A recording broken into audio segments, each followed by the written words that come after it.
Hello, adventurer. It's good to see you. You have made it to the morning grind.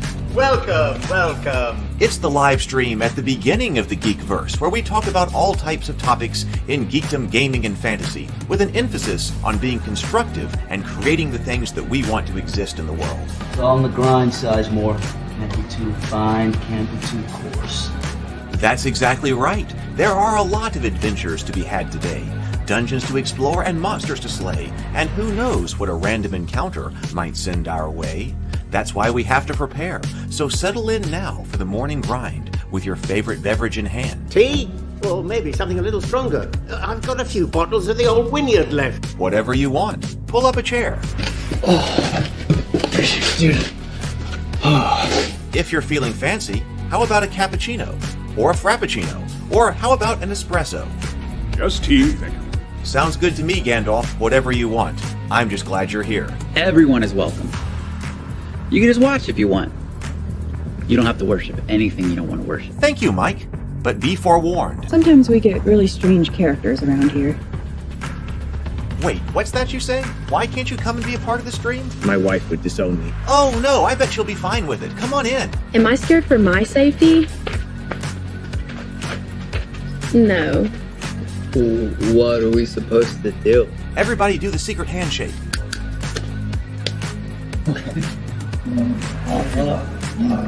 Secret cultist handshake. Oh, now do wizards who love each other. This, my friend, is a science. I still don't have gifts, but it's fine. It's all in the grind, son. Can't be too fine, can't be too coarse. Dude, this would be a sick place to bring the band. Indeed it would be, Dave. It really would. I'm seeing more people coming in. Welcome. Glad to have you here. Oh, look, here's someone new. Is this the cultist meetup? Yes it is. Come to hang out? Please accept me. I have nothing else. Okay, we accept you. Everyone's welcome here. Brought some snacks. Well, that makes things even better. You want some coffee?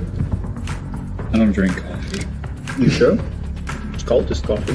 What makes it cultist coffee? I'm a cultist and I'm drinking it. Oh. Then I'll have some. What exactly is going on here? I'm seeing more people coming in. Welcome. It's so great to have you. Oh, and look, here comes another stranger. Can we help you? Yes, fellow cultists. I could really use some food. Oh yeah? Welcome. We have donuts. Oh, it's me. I'm glad I'm here. I'm sure you have a few questions for me, though. What's your name? Who do you work for? What god do you worship? Great questions, Rob. I'm Steve King, and I worship Nyarlathotep. No, not really. I'm just Heath, and I won't be worshiping anything this morning. But I will be your host. Welcome to the office. We're going to have a great time. I've got my coffee ready, because now it's time for the morning grind. If you could become a fish, that would be amazing. Then I could command you with my mental fish powers. Good morning. Good morning. Happy Friday, Andrew says. Yes, happy Friday. Welcome. I'm glad you're here. Welcome to the office. Welcome to the morning grind. We got Zero the Blade. We've got James. Multiverse DM, I see. Welcome. Yesterday, because I was part of the Minds of Moria campaign, the Kickstarter campaign, I got this thing in called the Peoples of Wilderland. So maybe other people have got it as well. Probably did, because I'm pretty sure a lot of us were probably in on the Minds of Moria Kickstarter, which is was by Free League. And this looks like a short PDF, actually. But anyway, something came in. So I guess this was part of it. I didn't know what it was. So the Peoples of Wilderland came in. So we're going to see what it is. Good morning, Drew. Good morning. So we're going to check that out. Yesterday, let's see. One thing that happened yesterday is Doug sent me his notes on the Christmas story. There's still a lot to be done over there. I've never had this happen before, that Kickstarter rejected by Kickstarter page for not having enough material on it yet. They always say you don't have to have everything finished on the page. I've never actually had Kickstarter reject a page. So I was trying to get I was trying to get the Kickstarter page submitted so that I could at least have the link up when that is going to publish, because I want the link. So when I send out the previews of the books, then the link to where the Kickstarter will be on there. But Kickstarter rejected what I had. They said I needed more stuff on the page. So I was like, okay. That's okay. I've still been working on it, so I'll have to upload some more stuff today. So I guess that's what we'll be doing today, uploading that today, and then going over Doug's revisions, because I want to go over the commentary that Doug sent. It was really fantastic. Revise it again, and then I think I'll have the version that's going to go out to previews and things like that, and I'll let you know, let everybody here know when that's happening. The Trial of Saint Gabriel, so that we know when it's coming up. Over here, please do, yesterday, if you're not part of the Table Talk channel, please come over and see this Table Talk. Because yesterday, you can see right here, yesterday night, I posted my conversation with Jamie Stegmaier. So Jamie runs Stonemaier Games. He's the publisher of Scythe. Actually, I think he said Wingspan is now his largest game. But Scythe, Wingspan, Viticulture, you probably know a lot of the Stonemaier games. And it was a short conversation. It was only 30 minutes. So he didn't have a lot of time. But we got into a lot of topics there, including a lot about productivity in business. So if you're trying to create your own stuff, he's phenomenally productive. So I'm very jealous of him in that regard. So we talked about that. And the state of creating a business today, and some of it was not. It was very honest and straightforward, which is great. It wasn't. Some of it might be a little bit depressing, but it's the truth, at least as he sees it, about the state of crowdfunding and such, and establishing a company like he did, which I think is like 25 million in revenue now. So absolutely incredible. So please do come over. If that's the kind of thing that you're interested in, please do check out the Jamie Stegmaier conversation. So it is live over there now. It was a great conversation. All right, let's go over here to do our morning reading. And so our morning reading is from The War of Art. So let me take this down and bring up The War of Art. This is The War of Art by Stephen Pressfield. It gives us some inspiration for the day. And then we'll breathe and sip, do our daily reading, and then we will go into this People of the Wilderlands.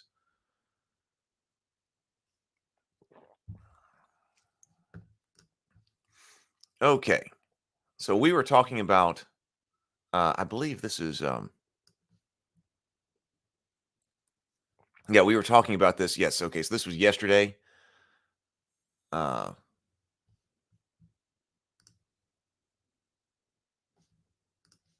We might have to reread that one. All right, so everybody got your drink? I think this is where we were. Everybody got your drink? Let's do 2 deep breaths, deep inhales, complete exhales, and then take a sip of your favorite beverage.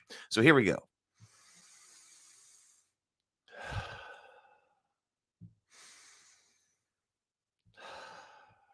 And sip.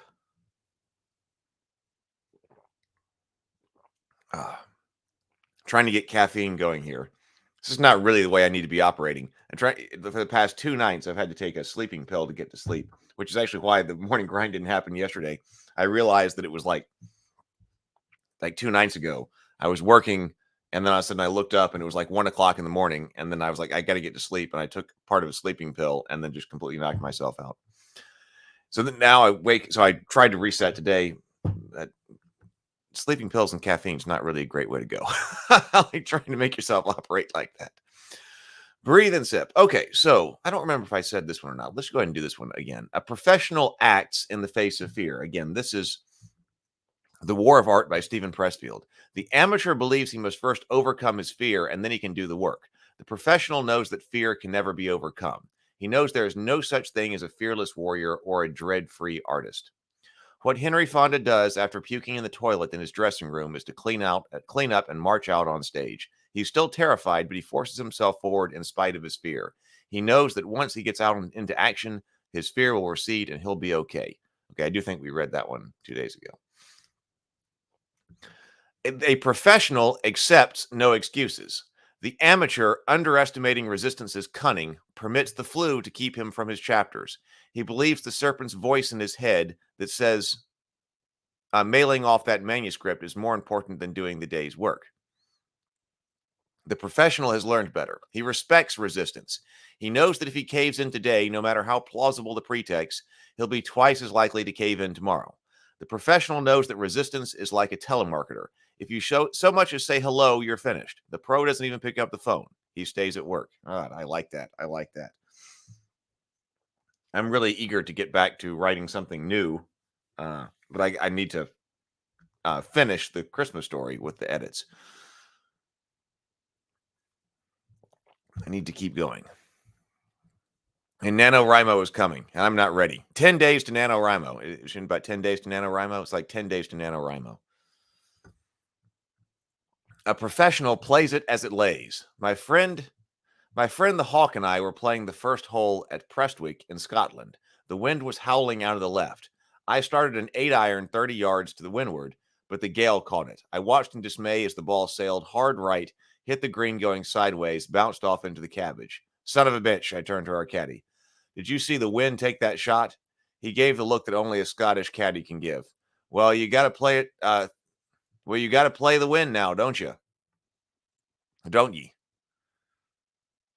The professional conducts his business in the real world. Adversity, injustice, bad hops, and rotten calls, even good breaks and lucky bounces, all comprise the ground over which the campaign must be waged. The field is level, the professional understands. Only in heaven.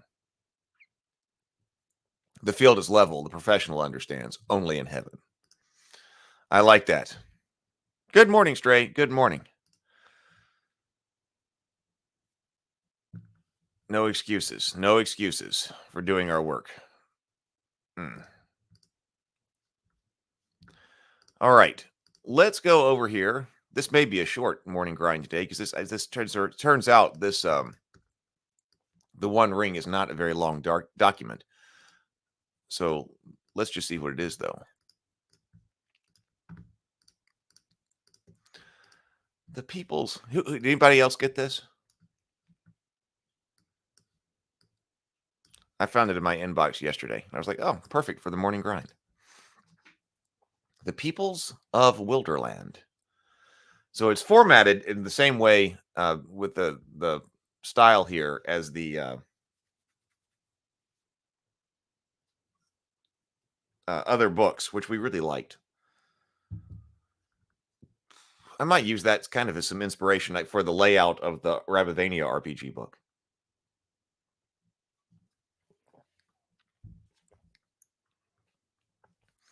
The Bjornings. So actually what I think this book is, let me see if we get a table of contents here. Okay, which makes sense. So this is the people of Wilderland. So it's 3 new like races for the One Ring role-playing game. Because that was one observation that we had when we were going through the One Ring rule book as it's originally, or as it stands. There are some things in it that I want to play that are not in that book. That book, the core book, is very focused on Eriador and the Shire. So we got hobbits, we got dwarves, but if you wanted to play a Rider of Rohan or a Man of Gondor, or like I do, one of the Swan Knights of Dol Amroth, those weren't in the book yet. Now, I understand that in some cases you can go back to the previous edition and it has more material in it. So I guess you can do that. But I'm looking for I'm looking for more. So I'm looking more for this particular edition. Hey, Jason. Good morning. Good morning, PH. And yes, the Discord server link. Thank you, Stray. So the Bjornings. So this one adds Bjornings. The Bjorn indeed became a great chief afterwards in those regions and ruled a wide land between the mountains and the wood. When Bjorn broke his isolation after the Battle of 5 Armies, many men chose him as their chieftain, mountain hunters and fighters without allegiance, warriors who lost their families or who forsook their clans due to their violent tempers. The needful souls draw on this protective nature. Though initially few in number, these Bjornings rapidly demonstrated that only those who are welcomed by the Skin Changer can hope to cross the great river Anduin with their lives. And Bjornings do not welcome anybody with ease. The Bjornings rapidly demonstrated that only those who are welcomed by the Skin Changer can hope to cross the great Anduin River with their lives. Bjornings are rugged men with brawny arms and legs, and lively women with undaunted eyes. Their spirit is reflected in their appearance. The women have long, wild hair, and the men unkept beards. Born free, they pay no tribute, nor bow to any crown, keeping at peace the strip of land they have chosen as their own. All foes of the Bjornings are mortal foes, but friends who prove to be trustworthy are friends for life. It's not unusual for Bjornings to answer the call to adventure as early as 14 years of age, especially if their families have suffered at the hands of the servants of the enemy. The hardest and luckiest among them continue up to their 40s. Favoring efficiency over subtlety, Bjornings usually carry sharp axes and long spears to battle. So, cultural blessing. Sorry, could you say that again? No, what are you talking about? Cultural blessing. Bjornings are tough to kill and fight like cornered animals when they see their own blood. When they see their own blood, they are filled with a red wrath. When you are wounded, all of your attack rolls and protection rolls are favored. So it's kind of like a berserker kind of thing when you see your own blood. Cultural blessing. Let's see. Where's our main rule book?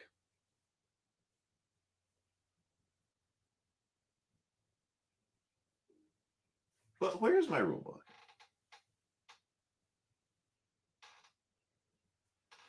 Oh, well, I don't see it. It's here someplace. But I think that's like basically everybody's got something that they get because of their culture here.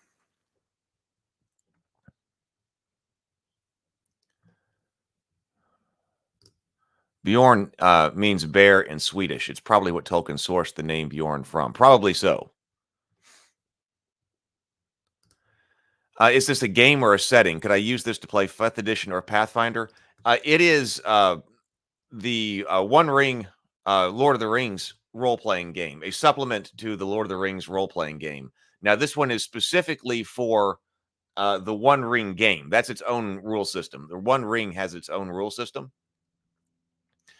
But there is a 5th edition version of this game. So they actually put this game out in 2 different ways. So if you want to play 5th edition, there is another book that's coming. There is another book, another core book called Adventure. Isn't that called Adventures in Middle-earth? That is the 5th edition adaptation of the Lord of the Rings and Middle-earth for 5th edition. So this book right here is not specifically 5th edition. It's specifically the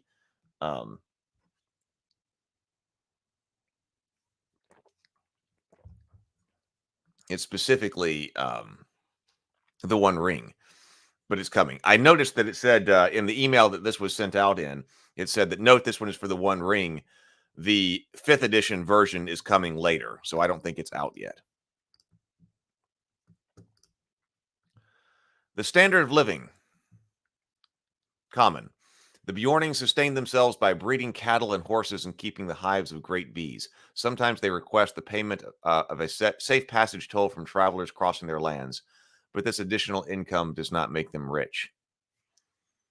Choose one set of attributes or roll a success die. Strength, heart, and wits. Those are our attributes in this game. Derived stats. Calculate the following scores based on your chosen attribute rating. Endurance is strength plus 22, hope, heart plus 6, parry, wits plus 12. Copy the listed skill ranks onto the character sheet, then choose one skill among the 2 underlined and mark it as favored. I'm going to have to remember a whole bunch of how to play the One Ring. I want to play the One Ring online. Combat proficiencies. Spears or axes, choose one combat proficiency. Copy the following combat proficiency ranks into the character sheet. Select a preferred proficiency when offered a choice. Axes or spears 2. 1 combat proficiency at 1. Choose 2 distinctive features among those listed. Bold, fierce, generous, honorable, rustic, stern, tall, or wary. Languages and typical names. The Northmen inhabiting the vales of the Anduin River speak the same language and share a common vocabulary of personal names. The Bjornings and Woodmen are set apart, especially by their peculiar use of bynames and nicknames. The Bjornings are gradually embracing the custom of choosing for themselves names honoring their renowned chieftain, either by having a B as the first letter or containing the word bear. For example, Balderic, Baranald, Bjornmud, and so on. They further individualize their names by adding a byname referring to the provinces or occupations or physical or temperamental qualities. Arnulf the Old, Berengar the Eloquent. Bynames are often bestowed by an event, especially if connected to a special feat of skill or deed of renown. Look, it's Bjorn's bees right here. It's the bees. So we got male names, female names, and Bjorning bynames. Oh, virtues of the Bjornings. Due to the extraordinary nature of their leader, the Bjornings are said to possess all sorts of queer and dangerous qualities. Some of these virtues seem to bear resemblance to the favored powers of the Skrin's Changer himself and could be attributed to the chieftain's teachings. Bjorning's enchantment. Some say that Bjorn is under his own enchantment, and this has extended its influence upon his folk. At any rate, he's under no enchantment but his own. Choose 3 strength skills and mark them with a dot or bear paw on your character sheet. Whenever you use any of those 3 marked skills, you may spend 1 hope to achieve a magical success. I don't remember reading about a magical success. That must be something from the core book. We didn't really go through a lot of the core book. We went through the... we did the journeys out of the core book because that wasn't in the beginner boxed set. Brother to bears, Bjorn has taught you to heed the call of your ancient animal heritage. You hear it especially when the wrath of battle takes you. Raise your minimum endurance by 1 point. In addition, you don't lose 1d on your brawling attacks, and your unarmed attack rolls produce a piercing blow on the result of the Gandalf rune with an injury rating of 12. Additionally, you can communicate with bears by making appropriate skill rolls using courtesy, persuade, or song to receive tidings, deliver messages, and so on. So, how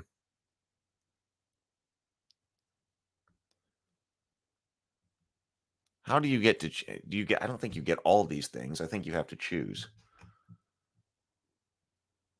I would look that up if I could find my book. For some reason, it's not sitting where all the other Lord of the Rings role-playing books are. I'm sure it's around here someplace. Great strength, skin coat, splitting blow, twice baked honey cakes. Oh, look, that's from our recipe book as well.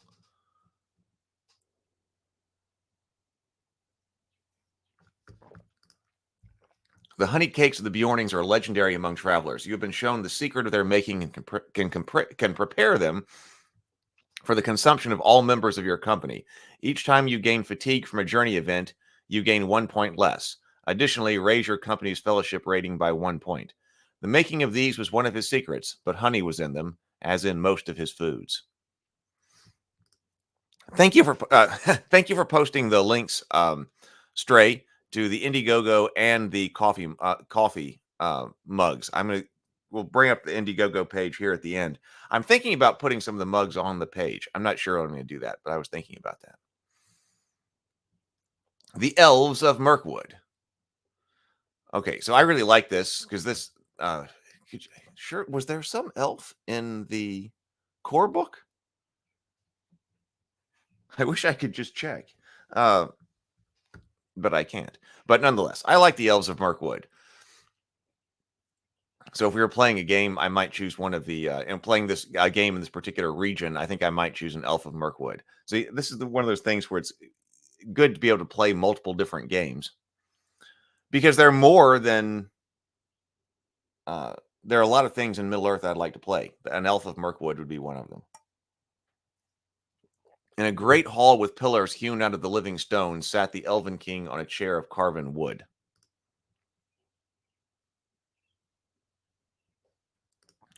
You might even call the smiles you get from the cultist coffee mug fish-like in their wideness, in their fish-like smiles. Also called wood elves, the denizens of northern Mirkwood are the followers of Thranduil the Elven King. They are reclusive folk, considered by many to be less wise or ambitious than the elves of noble or lineage, just because they seem content to rejoice in leading hunts and holding feasts, even under the threat of what lurks in the dark of Mirkwood. In truth, this love for Middle-earth and the hopes of reclaiming the entire forest from the shadows of Dol Guldur that have made them staunch fighters dedicated to resisting the encroaching darkness, either alone or side by side with trusted allies. The elves of Mirkwood are a fair but hardy folk, even though their power is slowly waning. They are immortal warriors as they share the fate of all firstborn and are devoted to the preservation of their hidden realm. Wood elves rarely become adventurers before they reach at least a few centuries of age. Leaving the woodland realm too early is generally frowned upon, as wishing to go on adventures is seen as forsaking their duty as keeper of the forest. A martial folk, sylvan elves are rarely found without a bow or spear at the ready.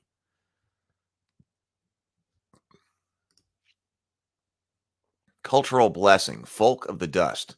I think this continues to do a good job of invoking the feel of Middle-earth. While fond of the sun, the elves of Mirkwood find themselves at greater ease under the moonlight or starlight, or among the shadows of the forest. Their senses are keener, the burdens lighter, and their movements exceedingly sure and graceful. When you are in a forest or at night, you can spend 1 point of hope to achieve a magical success on a skill roll. I guess we have to find out what magical success is. That must come from the core book. So there was a lot more. I don't remember that at all. Like I said, from the beginner box set. So there must have been a lot more to it. The wood elves lingered in the twilight of our sun and moon, but loved best the stars, and they wandered in the great forests that grow tall in the lands that are now lost. Standard of living frugal, the elves of Mirkwood consider themselves under siege at all times and dedicate much of their wealth to their defense. We've got attributes, derived attributes, skills here, spears or bows. Distinctive features. Choose 2 distinctive features among those listed: cunning, fair, fierce, keen-eyed, merry, proud, secretive, or swift.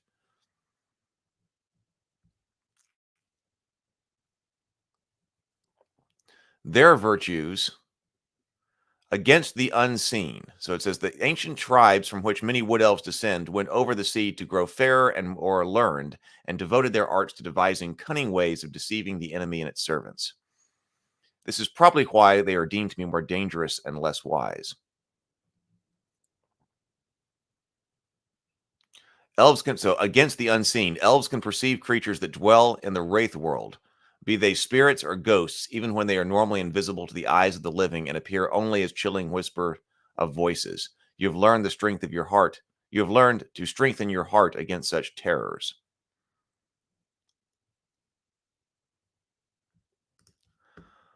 All of your shadow tests due to dread are favored. In addition, you gain 1d on the rolls forced upon you by an evil spirit or ghost. I was like, so this has to come from Legolas. I was going to say that of 2 worlds, when I was writing some Middle-earth stuff a long time ago, I remember talking about the elves being able to see into both worlds. I don't remember if that was a characteristic of the elves of Mirkwood, but I was sitting here thinking about this resistance to the ghosts of men and such when they manifest definitely comes from Legolas of the Pass of the Dead.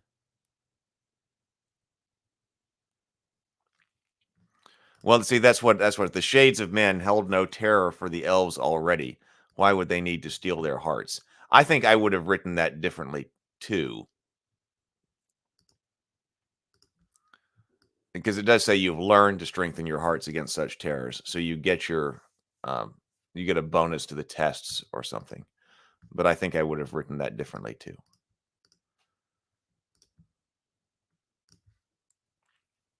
Mirkwood elves are the best elves, James says.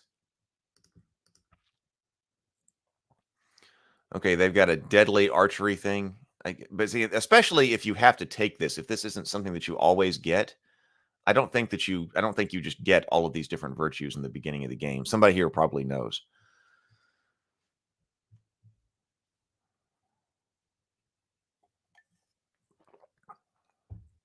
But I would make that what Sable was talking about a racial aspect of all elves. Elf lights. Oh, you can make a torch or a lamp burn with a magical flame capable of enchanting mortals and humanoid creatures. Spend one point of hope to light a torch or lamp. The lore master must choose a group of creatures among those observing the light whose total might score does not exceed your wisdom rating. The lore master must choose a group of creatures among those observing the light whose total might, which is one of their stat scores, does not exceed your wisdom rating. The selected creatures must draw near the flame by any means possible. Interesting. You can control the light at will, even from a distance, either to extinguish the flame quickly or quietly, or to surprise those who have been attracted by your magic by causing the light to flare suddenly. If attacked, enemies standing by the light are surprised and won't be able to make opening volleys or take actions from the first quarter's round. Additionally, they are temporarily confused and fight as if weary for the first 2 rounds of combat. Although their magic was strong, even in those days, they were weary. High elves and wood elves, yet another thing D&D ripped off from Middle-earth.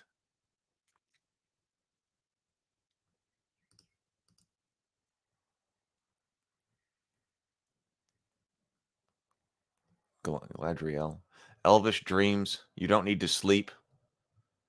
He could sleep if sleep it could be called by men, resting his mind in the strange paths of elvish dreams, even as he walked open eyes in the light of this world. You don't need to sleep as long as you can engage in simple, repetitive activities. When you take a short rest, you are considered to have a prolonged rest instead. The gleam of wrath. The elves were the first to charge. Their hatred for the goblins is cold and bitter. Shot in the dark. They dwelt most often in the edges of the woods, from which they could escape at times to hunt, or to ride and run over the open plains by moonlight and starlight.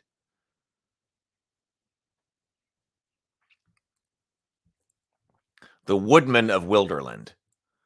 There were many of them, and they were brave and well armed, and even the wargs dared not attack them if there were too many together, or in the bright day. The woodmen of the Wilderland are frontiersmen of the north, sharing their heritage with the Bardings. They live as sparse and isolated villages and homesteads surrounded by wooden stockades, built along the borders of the great forest or in the valleys to the west of the river Anduin. Threatened by the shadow of Dol Guldur, or what lurks in the depths of Mirkwood, the woodmen are hunters and trackers of wild animals, battling orcs and spiders in self-defense. Sable says, thing is, I'm not sure how you can make elves balanced against the other races. They're the only races with magic, although it wasn't actually magic, just racial abilities that men called magic, and their abilities to do things like run over snow or leaves without falling through kind of makes them broken from a gameplay perspective. I didn't try to balance. Balance was not the goal. Was when I was doing my racial templates, it was an accurate representation. So yes. So no, I was writing that out in GURPS. So they were high point value racial templates. But then I left that up to the game master. Like, first of all, you could have you could do an all elf campaign. There'd be nothing wrong with that at all. But your balance has to come from other ways. I mean, has to actually come from the game master. Because if you're going to have an elf, a ranger, a hobbit, all adventuring together, the story has to balance that. I think.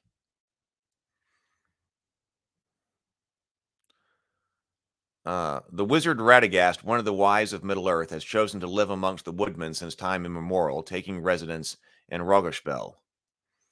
A master of shapes and a tender of beasts, his teachings have proven invaluable to the forest folk.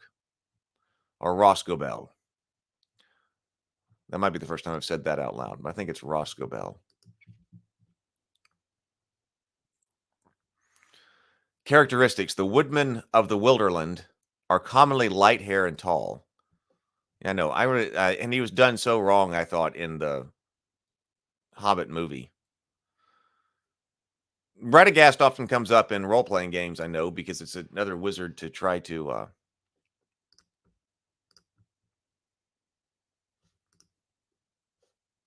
to be a great patron for the heroes who's not Gandalf. JDM says, "Good morning. I've wanted to play this for a long time. Wish it wasn't out of print." Now this just came in. This was just sent out yesterday by Free League. So this is this document here was just released. It's for the One Ring role-playing game that Free League is currently publishing.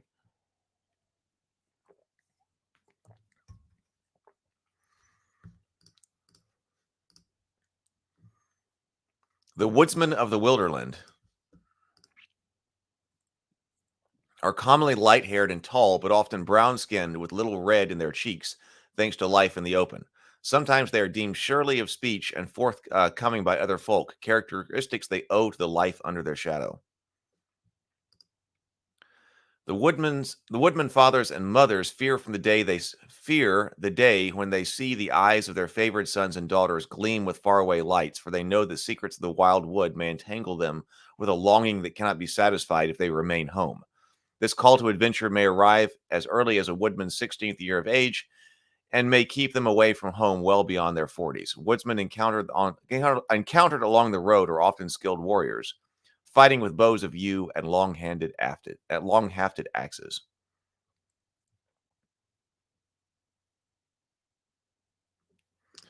Sable Phoenix says, "I wish I could buy all of Free League stuff. Not only are their production values sky high, but it seems like every setting they produce includes some original take on mechanics." Yeah, it does sound like Wanderlust they've got here. So, yeah, so adventures. Let's make sure I'm calling that name right. Adventures in Middle Earth. Free League.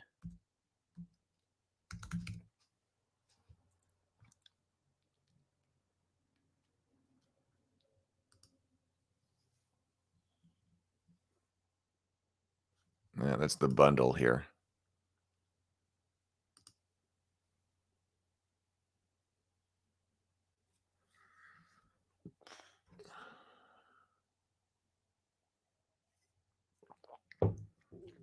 Well, for some reason, I can't just find that out directly.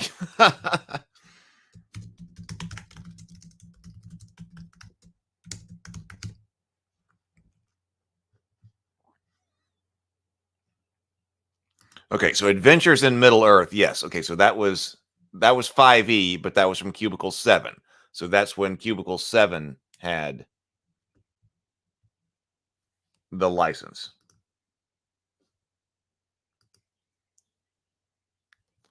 But Free League also has a 5e version.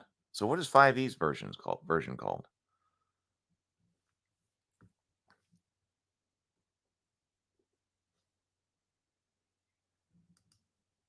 This is a hardcover book.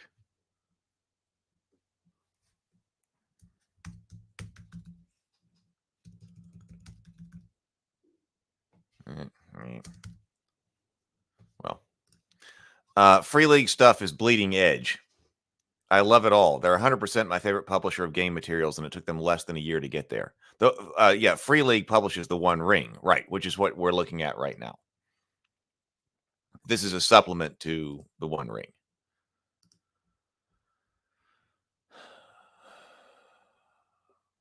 Cultural Blessing, the Woodgoer. The long fight of the woodmen against the hill of sorcery has led them to exploit every feature of their world to help them in their struggle. They know the wood so well that they can put a name on every shade of green found in the forest and can trick the eyes of others and use many obstacles found in the woods to their advantage. Add +2 to your parry rating when fighting in a forest. In spite of the dangers of this far land, bold men had of late been making their way back to it. Frugal standard of living, the woodmen carve out a living on meager hunts, burning the charcoal and breeding animals. Their constant fight with the wood and its wild things leaves them struggling to do more than simply survive. Axes or bows. Distinctive features. Choose 2: cunning, eager, faithful, patient, stern, swift, true-hearted, or wary. Got information on names here.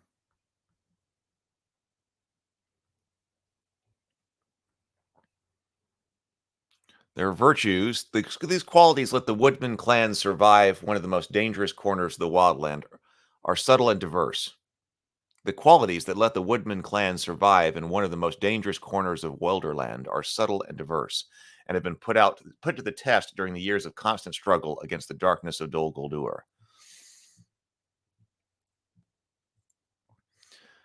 Hunter's Resolve. Oh, Herbal Remedies. Let's see what that one is. Mirkwood is shunned by many men and beasts, yet its shadowy eaves are still good for the growing of herbs. You are learning the ancient craft of concocting salves and herbal remedies from your village elders and wise women. You gain 1d on all of your healing rolls. Additionally, at the end of your journey, you can roll healing to reduce the accumulated fatigue, in addition to rolling travel to do so. The One Ring, page 111. Radagast has much lore of herbs and beasts. Forest Harrier. The Woodmen are redoubtable warriors, excellent at forest warfare. You have long practiced your surprise tactics, learning to always be ready to strike first. Your opening volleys and close combat attacks made during the first round of battle are favored. Hound of Mirkwood. Natural watchfulness and staunching song.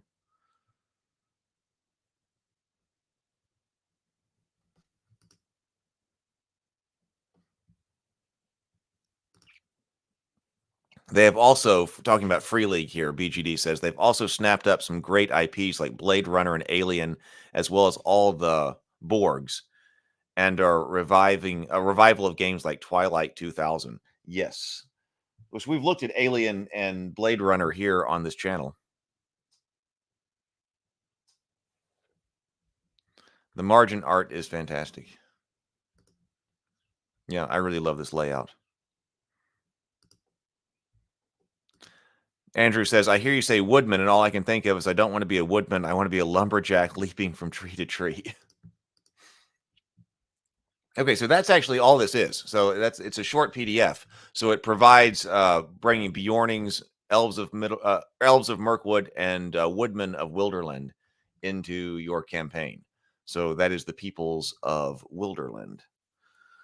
And I just got that yesterday. So I guess you can get this on Drive-Thru RPG or whatever. But if you're a part of whatever pledge level I got for the Mines of Moria campaign, they sent this to me as part of it. So I didn't know that.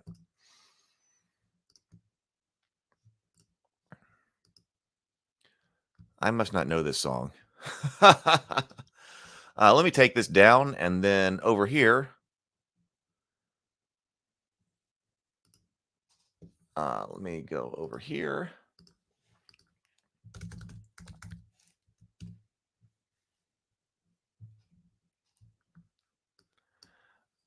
If you are coming in new and you have not gotten a Goodnight Sword book, these will be ready for Christmas. So if you want a Goodnight Sword book, I put them up on Indiegogo right now. Stray posted a link. Oh, it's Monty Python. Indiegogo, Goodnight Sword. So Goodnight Sword is my take on Goodnight Moon, but it is obviously my fantasy medieval take on it. So if you, we had it on Kickstarter, and I think a lot of people who follow the live streams got it on Kickstarter. But if you need a Christmas gift or you didn't get it on Kickstarter, that's why I put this up on Indiegogo to go ahead and give another opportunity to get it. So if you have children in your life who are about the right age for Goodnight Moon, but hey, you'd much rather them watch something as far as fantasy goes or read something as far as fantasy goes to get them interested in that kind of storytelling, then Goodnight Sword might be the perfect thing for you. So, I mean, who around here wouldn't have people want their children to read Goodnight Sword? And then also embedded here is the animated audiobook. So if you want to check it out in advance, we did do an animated audiobook for it, and it is right there.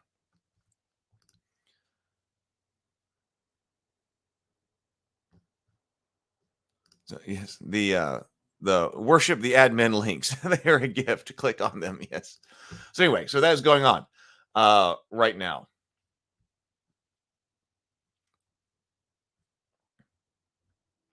Okay, so I guess a short one today, but that's because the document ended up being short. So that's okay. We may end up tomorrow going back and taking a look at more script writing, the script writer's Bible. I've got a bit more I want to do. I've still got to prep for NaNoWriMo, but I'm going to work on getting the Kickstarter up for the Trial of St. Gabriel story, or getting the page ready to submit. It won't be live, but I got to work on getting the page ready, and I got to work on doing Doug's revisions. So, all right, have a wonderful day. Be safe out there. Grind on, like, and subscribe. There's work to do. So be creative, be productive, and grind on, everybody.